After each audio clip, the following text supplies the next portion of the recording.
अस्सलाम वालेकुम। Page number 269 पे आएँ। आपका नेक्स्ट टॉपिक है मॉडिफिकेशन ऑफ एनवायरनमेंट। इसमें अब आपको बता रहे हैं कि आज के दौर के इंसान ने किस तरह से अपने एनवायरनमेंट को चेंज कर दी है।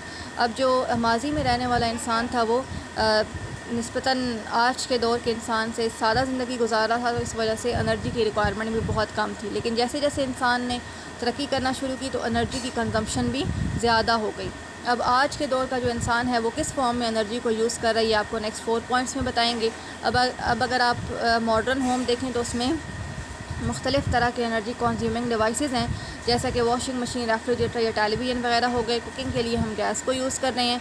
इस तरह से बहुत से लोग जो ऑफिस में वर्क करते हैं वो भी बहुत ज़्यादा एनर्जी कंज्यूम कर रहे हैं। लाइटिंग की फॉर्म में एयर कंडीशनिंग या बहुत से ऑफिस इक्विपमेंट्स की फॉर्म में। वो इक्विपमेंट्स कौन से हैं? फ़ोटोकॉपियर मशीन हो गई, कंप्यूटर, टेलीफोन, टैलेक्स या फैक्स मशीन। ठीक है, तो इसमें भी बहुत ज़्यादा जो है वो सतह पर, बहुत बड़ी सतह पर एनर्जी का इस्तेमाल हो रहा है। नेक्स्ट हमारा जो मोड ऑफ़ ट्रांसपोर्टेशन है वो भी इस तरह का हो गया कि उसमें भी हम एनर्जी को इस्तेमाल कर रहे हैं फॉसिल फ्यूल्स को बर्न करके। जैसे कि आपके पास कार, टैक्सीज़ वगैरह जो पेट्रोल पे रन कर रही हैं। हैवी व्हीकल्स में जैसे बसेज़ हैं, लॉरीज़, शिप्स वगैरह या ट्रेन, ये डीज़ल पे रन कर रही हैं। और एयरप्लेन्स वगैरह ये इस टाइप का फ्यूल यूज़ करते हैं जो कैरोसिन से मिलता जुलता है। तो ये जो है ये हम मोड ऑफ़ ट्रांसपोर्टेशन में भी बहुत ज़्यादा एनर्जी का इस्तेमाल कर रहे हैं। अब हमारे पास इंडस्ट्रीज़ जो हैं वो उसमें इलेक्ट्रिकल एनर्जी का इस्तेमाल बहुत ज़्यादा हो रहा है। तो इस तरह से ये आज के दौर में हमने अपने घरों में, अपने ऑफिसेज़ में, या हमने अगर ये ज़राए आमदोरफ्त में या फिर इंडस्ट्रीज़ में हमने एनर्जी का इस्तेमाल बहुत ज़्यादा शुरू कर दिया। इस तरह से हमने अपने एनवायरनमेंट को भी चेंज कर दिया है। तो नेक्स्ट आपके पास जो टॉपिक है वो है मैन्स इम्पैक्ट ऑन एनवायरनमेंट। इसमें आपको population, food and need of population control के बारे में बता रहे हैं। सबसे पहले देखें कि मॉडर्न मैन जो है उसको होमो सैपियंस कहते हैं और वो इस ज़मीन पर तकरीबन 40,000 साल से मौजूद है। अब जो पहले के दौर का इंसान था वो प्राइमरी कंज्यूमर के तौर पर अपने एनवायरनमेंट में रहता था कि वो रूट्स या फ्रूट्स वगैरह को खा के गुजारा कर लेता था। प्राइमरी कंज्यूमर वो होता है ना जो सिर्फ पौधों पे डिपेंड कर रहा होता है। बाद में फिर वो सेकेंडरी कंज्यूमर बन गया कि उसने एनिमल्स वगैरह को भी खाना शुरू कर दिया, उसने शिकार करना शुरू कर दिया। उसके बाद जैसे जैसे इंसान जो है वो मतलब उसमें अब एवोल्यूशन हुई या इर्तिका का अमल जो है वो वक़ूफ़ पज़ीर हुआ या चेंज जैसे जैसे इंसान में आया, तो उसका रहन सहन या उसके खाने पीने का अंदाज़ भी अपने इकोसिस्टम में बदलने लग गया। इस तरह से कम्युनिटीज़ जो प्लांट्स की थी या एनिमल्स की वो भी चेंज होना शुरू हो गई। नेक्स्ट आप पेज नंबर 270 पे आए तो इसमें आपको बता रहे हैं कि इंसानी जो सकाफ़त है वो कब शुरू हुई थी। तकरीबन 5,000 साल पहले, leading to the development of industry, technology and modern medicine during the last 200 years. उसके बाद फिर आहिस्ता आहिस्ता से इंडस्ट्री डेवलप होना शुरू हुई, टेक्नोलॉजीज़ न्यू डेवलप होना शुरू हुई और फिर मॉडर्न मेडिसिन जो हैं वो भी बनना शुरू हो गई। तकरीबन ये 200 साल पहले जो है ये हुआ था। Modern man was able to modify his external environment by constructing houses to live, making clothes to wear, and releasing heat energy from fossil fuels so that physical environment would not affect him, making it possible to live in almost any climate.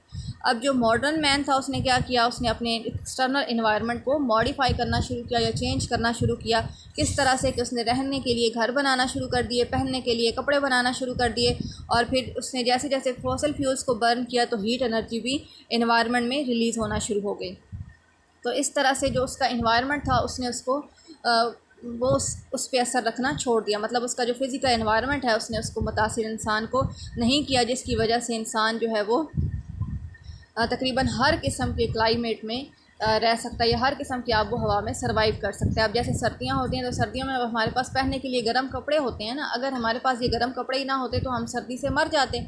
इसी तरह गर्मियों में क्या होता है कि हमारे पास पहनने के लिए ये ठंडे कपड़े होते हैं, या हमारे पास ये आपके पास देखें आपके पास फ़ैन्स हैं, हम ये पंखा वगैरह चला लेते हैं, या हमारे घर इस तरह के बने होते हैं कि हम शेडी एरियाज़ में रह लेते हैं जब गर्मी बहुत ज़्यादा होती है, या सर्दी में भी हम इसी तरह से बचाव कर लेते हैं सर्दी से। अगर ये हमारे पास सब कुछ ना होता, हमारे घर इस तरह के ना होते, या हमारे पास पहनने के लिए कपड़े इस तरह के ना होते, तो हम किस तरह से सर्वाइव करते। ये इंसान ही है ना कि उसने इस तरह से तरक्की की कि उसने टेक्नोलॉजी इस तरह की बनाना शुरू कर दी कि हमारा जो है वो इस अर्थ पे सर्वाइवल पॉसिबल हुआ। ठीक है, उसके बाद आप नेक्स्ट आ जाएँ पॉपुलेशन एक्सप्लोजन का बता रहे हैं आपको। पॉपुलेशन एक्सप्लोजन क्या होती है? आबादी का ज़रूरत से ज़्यादा बढ़ जाना। ठीक है, हमारे पास जो इस दुनिया में मसाइल बढ़ रहे हैं उसकी एक वजह ये है कि हमारे पास जो इंसानी आबादी है वो बहुत ज़्यादा बढ़ रही है। अब नेक्स्ट आपको बता रहे हैं डेमोग्राफ़ी क्या होती है। तो डेमोग्राफ़ी जो है ये ह्यूमन पॉपुलेशन और इसके अलावा ह्यूमन पॉपुलेशन को जो थिंग्स इफ़ेक्ट कर रही होती हैं उसकी स्टडी को हम क्या कहते हैं, डेमोग्राफ़ी। नेक्स्ट आप पैराग्राफ पे आ जाएँ, सेकंड पैराग्राफ पे पॉपुलेशन एक्सप्लोजन में। तो इसमें आपको बता रहे हैं कि 32.5 मिलियन पॉपुलेशन थी जब 1947 में जब पाकिस्तान आज़ाद हुआ था। तो आहिस्ता आहिस्ता फिर ये आबादी इंसान की, हमारी जो पाकिस्तान में आबादी है वो बढ़ना शुरू हो गई। तकरीबन 150 to 160 million people in year 2000। जब 2000 में मरदमशुमारी की गई या देखा गया या सर्वे किया गया तो उसमें हमारे पास जो आबादी थी वो तकरीबन 150 से 160 मिलियन तक बढ़ चुकी थी। अब तकरीबन 20 साल पहले, ठीक है, about 20 years ago the human population was increasing at the rate of 2% a year and was doubling every 35 years. अब तकरीबन 20 साल पहले जब सर्वे किया गया तो उससे पता चला कि हर साल इंसान की आबादी तकरीबन 2% के रेट से बढ़ रही है और हर 35 साल के बाद अगर आप देखेंगे तो रेट जो है वो डबल हो रहा है, ठीक है। अब आबादी बढ़ेगी तो डिमांड बढ़ेगी, किसके लिए? खुराक के लिए, स्पेस मीन रहने के लिए जगह चाहिए होगी और बाकी रिसोर्सेज भी चाहिए होंगे। तो इस वजह से बहुत से फैक्टर्स ऐसे हैं जो पॉपुलेशन ग्रोथ को इफ़ेक्ट करते हैं, जैसा कि increase in life expectancy due to better living conditions, education, better food and medicine. अभी आपको बता रहे हैं कि क्या वजह है कि पॉपुलेशन एक्सप्लोजन हो रहा है या इंसानी आबादी बहुत ज़्यादा बढ़ रही है। उसकी वजह ये है कि हमारे पास रहन सहन की सूरत हाल जो है वो बहुत बेहतर है, हमारे पास तालीम है, बेहतर खुराक है, मेडिसन है।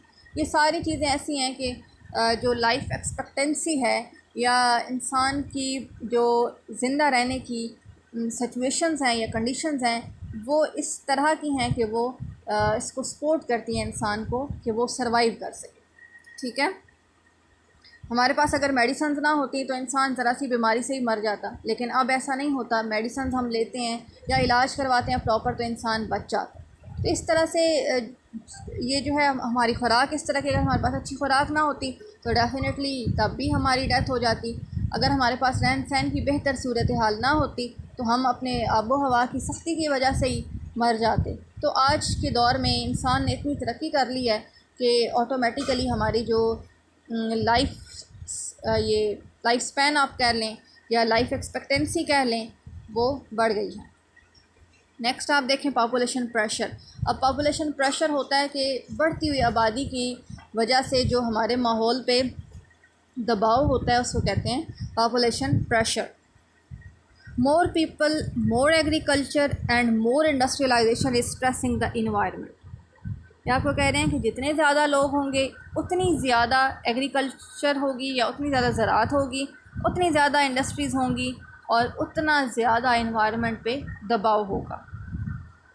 Rapid population growth in less developing countries. अब जो लेस डेवलपिंग कंट्रीज़ हैं उनमें अगर पॉपुलेशन ग्रोथ बहुत ज़्यादा होगी या आबादी बहुत तेज़ी से बढ़ेगी, जैसा कि पाकिस्तान वगैरह, तो इसमें पॉवर्टी भी बढ़ेगी, मतलब गुर्बत भी बढ़ जाएगी और जो हमारे पास महदूद ज़राए हैं उन पे भी बोझ बढ़ जाएगा। हम इसको कंट्रोल कैसे कर सकते हैं? सिर्फ बेटर प्लानिंग के ज़रिए and protecting rapid degradation of environment can save the earth.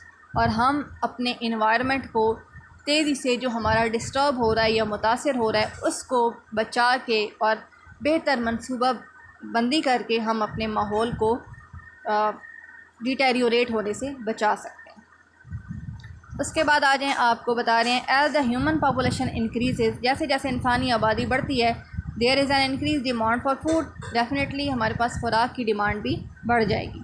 When humans need food, they convert natural ecosystem to artificially maintained agricultural ecosystem। जैसे खुराक की डिमांड बढ़ गई, अब इंसान ने क्या करना है कि जो नेचुरल इकोसिस्टम है, जो कुदरती तौर पर हमारी पूरे अर्थ पर मौजूद है, इंसान उसको काट देगा और ख़ुद वहाँ पे ज़राअत करना शुरू कर देगा, तो वो आर्टिफिशियली मेंटेन्ड इकोसिस्टम होगा।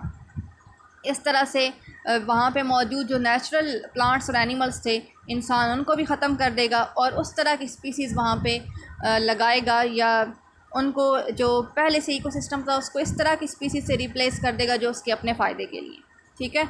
If these agricultural ecosystems are mismanage the total productivity में fall below that of the original ecosystem. अब इंसान ने जो आर्टिफिशियल इकोसिस्टम लगाया है या एग्रीकल्चरल इकोसिस्टम जो उसने लगाने की कोशिश की है, अगर वो उसको प्रॉपर्ली मैनेज नहीं करता तो जो प्रोडक्टिविटी है या पैदावार है उसकी, वो नेचुरल इकोसिस्टम से भी कम हो जाएगी। जो पहले मौजूद था ओरिजिनल इकोसिस्टम जो था उससे भी कम पैदावार उसको मिलेगी।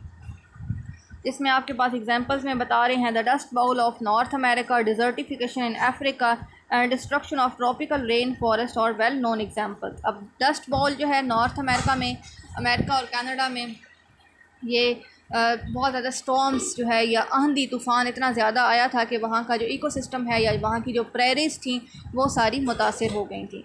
इस तरह से अफ्रीका में डिज़र्टिफिकेशन बहुत ज़्यादा हो गई है कि इंसान ने अपने फ़ायदे के लिए वहाँ के इकोसिस्टम को डिस्टर्ब करना शुरू कर दिया, ख़त्म करना शुरू कर दिया, जिसकी वजह से डेज़र्ट जो है वो सहरा बढ़ना शुरू हो गया। अब इंसान ने अपने फ़ायदे के लिए उस लैंड को उस फॉरेस्ट को या वहाँ पे जो भी इकोसिस्टम था उसको कट तो किया या उसको ख़त्म तो किया है और ख़ुद से एग्रीकल्चरल इकोसिस्टम बनाने की कोशिश तो की है, लेकिन उसको मिसमैनेज किया है, उसको प्रॉपर्ली से मैनेज नहीं किया, जिसकी वजह से वो एरिया बिल्कुल बंजर हो गया, वहाँ की ज़मीन बंजर हो गई है और डेज़र्ट जो है वो इंक्रीज़ होना शुरू हो गया है।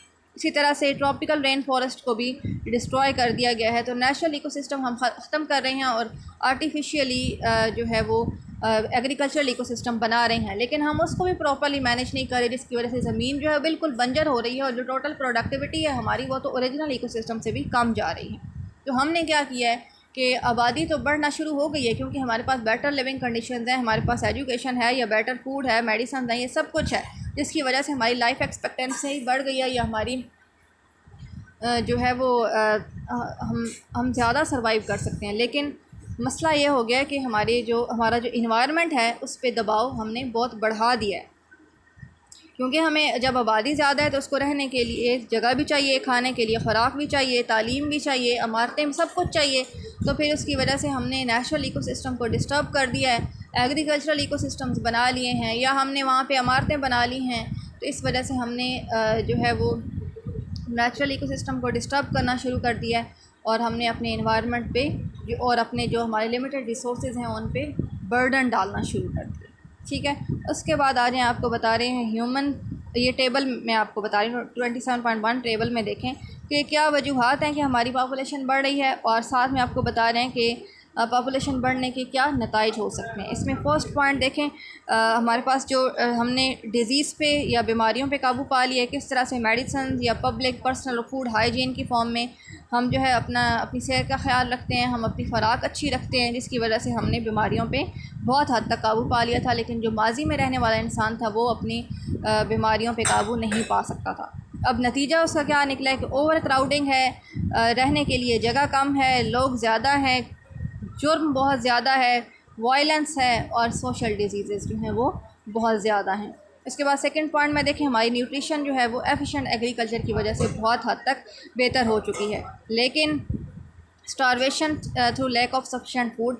अब स्टारवेशन का मतलब होता है बिल्कुल कहत पड़ जाना या बिल्कुल भूख से मर जाना, क्योंकि हमारी ख़ुराक, लोग ज़्यादा हैं और उनको जो मिलने वाली ख़ुराक है वो कम है, तो लोग जो हैं वो बिल्कुल स्टारवेशन की हद तक चले गए हैं कि वो बिल्कुल भूख से मर रहे हैं। अब थर्ड पॉइंट है housing and living standard improve. हमने रहन सहन का जो हमारा मयार ज़िंदगी है समझ लें वो हमने बहुत हद तक बेहतर कर लिया है।